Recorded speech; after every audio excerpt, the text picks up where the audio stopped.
That brings us to our item number 11, which is our superintendent's report. And Dr. Melton, I'll turn it over to you. Thank you, Mr. Gant. First, I'd like to go back and echo some of the remarks Ms. Goggins and Melissa Dunn made earlier regarding our community service here in School District 5. What you may not know about United Way is there's a portion referenced in remarks by Melissa this evening known as MRC. That's the Midlands Reading Consortium, where volunteers are trained and brought into schools across the Midlands. We have 2 schools involved. What I'm particularly proud of is we have students from our high schools that are donating their time to go in and read with elementary age students. So things like that are so easy to take for granted in our district, but I think that needs to be celebrated as well. And that's why so many of our elementary teachers wanted to contribute to that process of United Way because of the projects they do to focus on our students. In addition to United Way and the MRC within United Way, we have a lot of teams working on March of Dimes, March for Babies throughout the spring. So our students just have such a community service-driven heart, and our staff just rallies around these projects to make sure that we are contributing back to the community. Ms. Miller, we'd like to echo the sentiments of support for your SIC. On March the 30th, the announcement will be made for the Dick and Tunky Riley Award winner for this SIC very prestigious award. And whether Chapin Middle wins or not, well, you've already won with so many of the accomplishments that this team has brought together. So our parental leadership is so critical to our success. So CMS, SIC, thank you once again for your leadership. You're making a difference and you're setting an example of what parental leadership looks like. And then tomorrow, Chapin Middle is already a Palmetto's Finest recently announced. We have a very exciting event at 1:45 tomorrow afternoon. Tune in to ETV of South Carolina because both River Springs Elementary and Spring Hill High School are competing to be considered as a Palmetto's Finest school. They're already Palmetto's Finest finalists, but now they're competing to be the finest in South Carolina. So we wish both of those schools great success of River Springs and also Spring Hill. Stay tuned for around 1:50, 1:55. Ms. Goggins and her team will blast it out, but be sure to keep a watch on our social media if you can't be in attendance for those awards or watch some online. Our first report this evening is from Mr. Richardson, the Office of Finance, regarding our monthly financial reports. Mr. Richardson. Thank you, Dr. Melton. Members of the board, in your packets, Exhibit B, you have the monthly financial report for the month of January. And for the month of January, we brought in $34,772,708.70, and we spent $15,067,327.73. Year to date, we've collected $109,323,010.59, and we've expended $90,672,688.12. And Dr. Melton, that concludes my report unless there are questions. Any questions, anyone? Okay. Thank you, Mr. Gant. Ms. Richardson, thank you to you and your team. Next up, we have 2 reports coming out of the Office of Instruction this evening. The first is an update, which is why it's entitled Choice Update Number 2.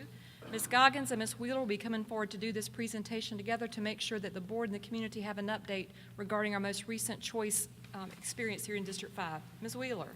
Yes, ma'am. Chairman Gann, honorable board members, Dr. Melton, and executive staff, I'm excited because this is the best time of the year when we can celebrate a very successful choice season once again. And if we'll click on, we have lots to celebrate. Thank you. I have it right in front of me. We have a lot to celebrate. We had magnet fairs, 2 again this year, and record-breaking over 300 attendees at each of our magnet fairs. We had our open houses throughout the month of January. We had our application window that opened in February. We had notifications sent out, acceptances received, and then final lists sent to the schools. And the survey says, and I also have it right here in front of me so I can see it. That's a little far away. Our question here asks, have you attended a magnet fair before? And if you can see, the red is no, they have not. So that's encouraging because we've been doing this now since 2013. And to see that many people coming that have not seen it before. The next one that's up talks about what grade level were you coming for. Do you want me to click through? I'll click through. This is what grade level were you coming to see? And if you can see in the orange is high school, and the red is middle school, the blue is elementary school. The other colors are a mix where they have children that might be in multiple grade levels that they're coming to see. We hold our first fair at Crossroads in the fall in November. Our second is showcased up there on the left, which is at the Center for Advanced Technical Studies. Had a slight more interest in high school at our second in January at the center, but as you can tell, it's pretty evenly attended by people looking at all of our grade levels. Then we asked them, were you satisfied with what you found out? Did you receive information that you were looking for? And as you can see, overwhelmingly, people did receive information they were looking for when they came to our magnet fairs. And then we have our open houses. And just to give you an example, on the left is Nursery Road, just showing this is where families can go and get a more in-depth look at the school rather than just viewing it all at the fairs. On the right is just an example of one of our mailers that went out marketing our Irmo High School open house. Then our application window. This year we had 1,693 students apply to take advantage of magnet and choice options. 93% of students received their first or second choice, and every choice program in this district received interest. Of course, that's because in District 5, every choice is a great choice. Thank you very much. Any questions? Yes, ma'am. Let's see if I've got this on. Am I on? Okay. Do you have the data as far as you just said that all different magnets were asked for, but do you have like the data of what the most popular? Are the Just so programs we that could know the receive ones that are the programs that receive the most applications Yes, I do. are, we have our new Montessori program, which Yeah. is quite exciting. That's at Corley, right? That's at Corley, and it's its first year. And then also, Irmo, sixth grade, receives a great many applications, and then Spring Hill. But all of our schools do receive a lot of applications, but those are the ones that receive the most at this time.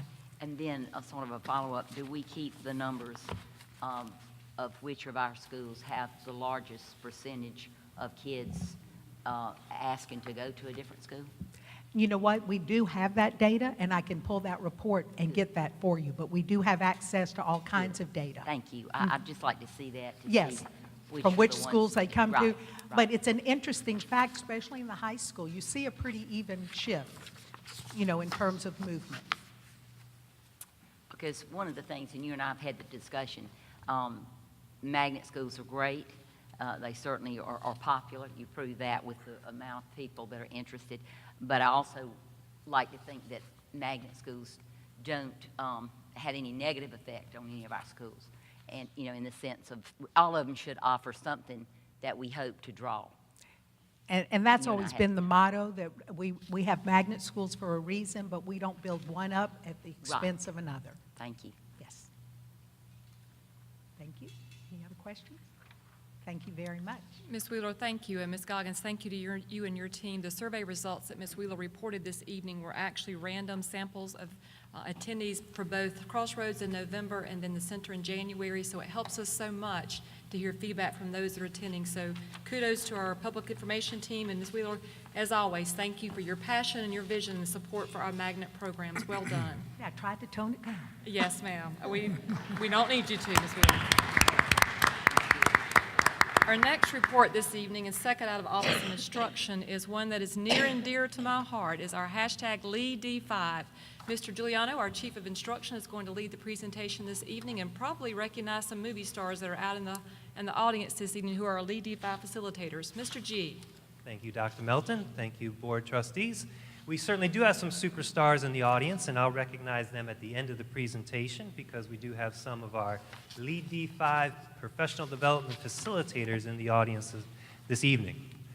So Lead D5, hashtag Lead D5, that term right there was coined by our teachers and by our PD facilitators the first year that we started this teacher-led professional development model. That was back in 2014-15, and it was based upon Advanced Ed 2010, where Advanced Ed had left us a recommendation at the time. Although that they cited that we had a comprehensive plan for professional development, they also said that we needed an articulated plan for the process of continuous improvement. They wanted to see that that existed. And we can say, because of this model, when Advanced Ed came back in 2015, we actually received a powerful practice from Advanced Ed based upon this model that we instilled back in 2014-15.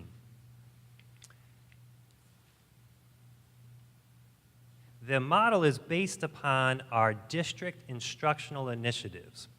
And you can see up on the screen, those are the 5 district instructional initiatives that have been consistent for the past 6 years. We have social emotional development, which is our PBIS model across all of our schools. Our reading intervention programs that we offer at the elementary and middle level, and then also the intervention we offer at high school level. Our data team process, which is systematic. State-adopted standards, which is embedded within all of our professional development, and then our instructional technology initiative, which we call I-5. All of our professional development sessions are based around these 5 key district instructional initiatives. The first year when we had started this model, we wanted to make sure that these 5 parameters were in place. Our teachers had given us the feedback that there's never enough time to delve deeper for understanding. And Lead D5 was set up in a way that it would not be one and done professional development, where you receive professional development one time and you never hear about that topic again. It was designed in a way that would be professional development over a period of time throughout the year and could be continued study over multiple years as well for teachers if they so choose that route. So we wanted to make sure that we did not add anything to teachers' plates. We wanted to give them the time in these sessions to learn together and go back and implement in their classroom. We also wanted to make sure we incorporated all of our district instructional initiatives. We honored teacher choice because teachers choose which session they sign up for all of the sessions throughout the school year. They determine which one they choose, and at the end of the year, looking into the next year, they can decide if they choose a different session or continue in that same area the next year.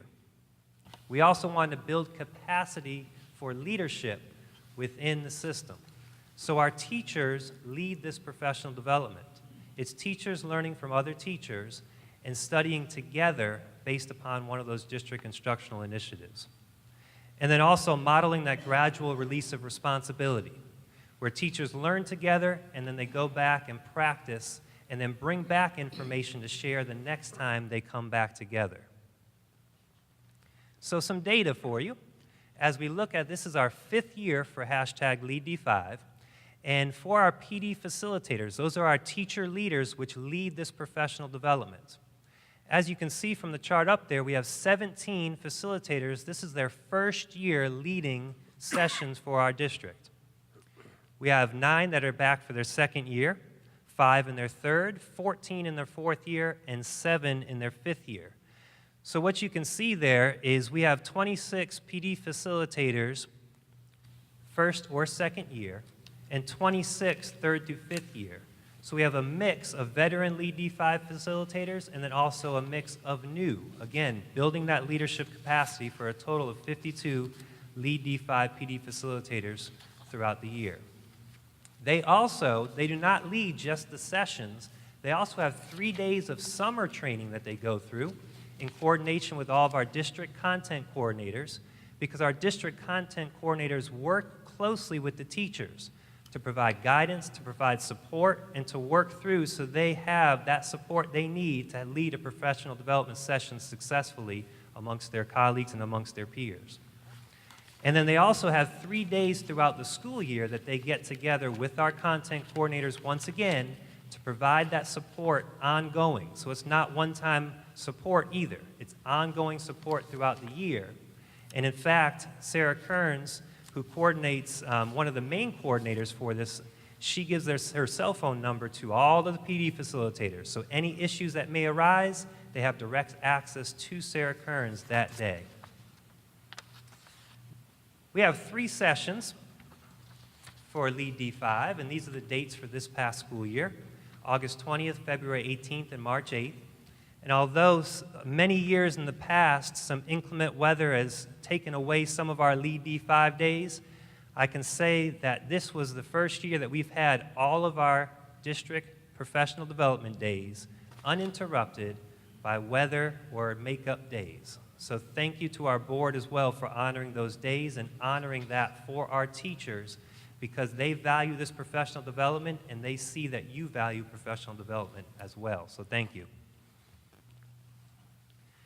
These sessions are based for certified teachers, but we also have our kindergarten special ed assistants and our 4K assistants as well that go with their teachers to this professional development on these 3 days. The components of the PD model, as you can see up there, we have an emphasis on research. We want to make sure that every session is research-based, and our teachers have a chance to use some of this professional research within the studying that they do. They apply that concept, and then they also evaluate, which goes back to knowing thy impact, which is certainly our motto for the year, but that ties back into that evaluation process as well, because our teachers know the impact that they have when they get back to the classroom. And it's presented through research-based instructional model. So each session has a hook. It has an engagement for the teachers. It has learning intentions and success criteria. It has closure, independent practice, and guided practice as well.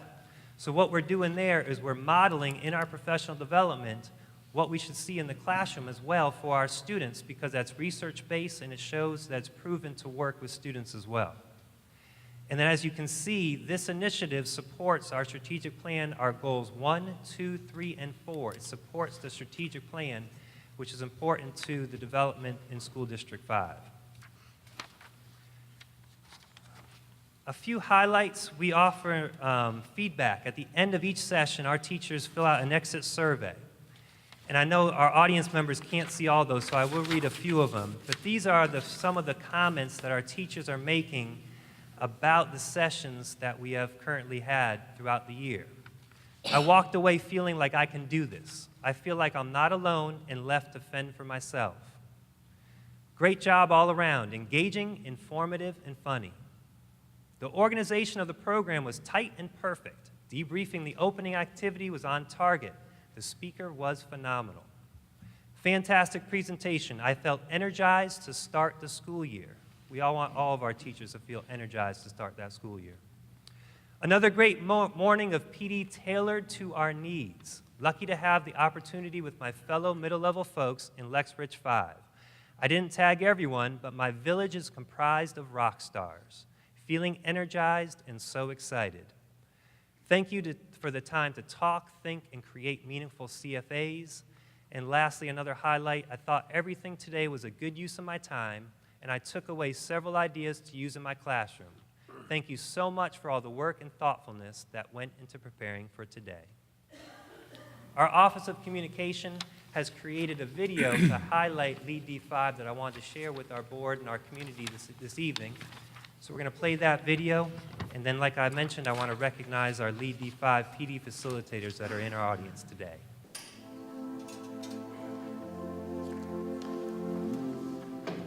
We had an amazing day where teachers came together, and they have professional development that they have chosen as an extended, sustained professional development where they could learn and grow and dig deeper into a subject matter that was important to them or for which they felt they needed to have a little bit of learning. Hashtag LeadD5. That title was actually created by teachers the first year that we implemented this model of professional development. And what it is teacher-led professional development. So the teachers create this. They are working with our content coordinators as their mentors, their guides that can kind of work them through and prepare them for their sessions. Each session is research-based, where they try to bring research with them, articles or professional literature, whatever they may bring, to utilize, but it's really based around not one and done PD. We know, and best practice shows us, that one and done professional development does not work, it's not effective. So by doing this over time, teachers have a chance to learn a particular topic, to study it deeply, and then try to implement it in their classrooms. We are in the absolute best PD ever. Everything we do, we use, we take it back to our school, and Laurie Taylor, it is just magical what she does for us. And we all look forward to it. It is just incredible. So thank you, Laurie. Come back next year. This gives us the opportunity to collaborate with teachers from other schools, and we also are able to look at our standards, to recognize strategies that are effective, to make sure that we are able to collaborate with other teachers and develop ways to help our students be successful. It's always important for our teachers to learn and grow, just like with our students. New things come out all the time. And so when our teachers get a chance to come together several times a year and focus on a particular subject or a particular topic or a particular learning strategy, it not only strengthens our teachers' abilities, but it also strengthens our classrooms, because all of that information goes back into their classrooms, and what we see is that our student achievement just goes sky high. So if I could, I'd like to recognize the PD facilitators that we do have in the audience today, because this model is not successful without them and the wonderful work that they do, and also our content coordinators. So any of our Lead D5 PD facilitators or content coordinators, if you wouldn't mind, please standing.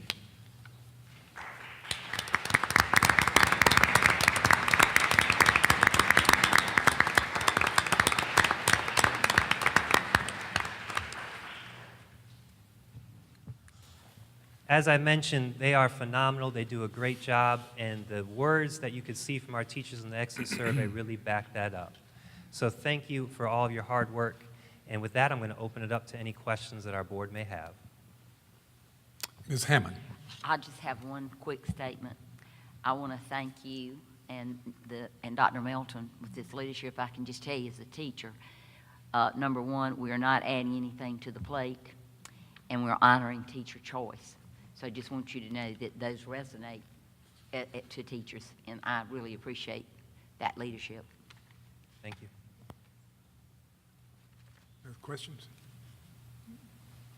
Mr. Gann, if I may applaud Mr. Giuliano and the entire team. This is, as Ms. Hammond picked up on, teacher-led, teacher voice, and teacher choice. We have such a high caliber of teachers in this district, but we are so fortunate to have a group of teachers willing to lead others. I think back to Jessica Bauer's session last year. I think Jessica was here. There, I see you now, Jessica.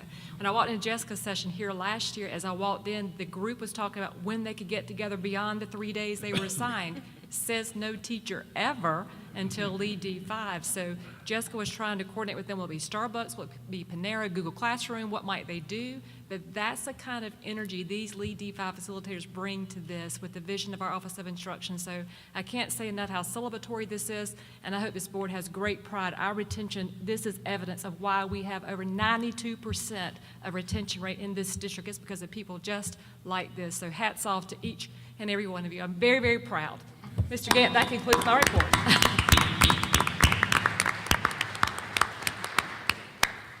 Dr. Melton, your pride shows. Mr. Giuliano, your pride shows, and I'm sure all these lead teachers. So thank you so much. Great program, and choice is obviously a central theme in everything we do. Absolutely, yes, which is sir. great. That brings us to our item number 12, which is public participation.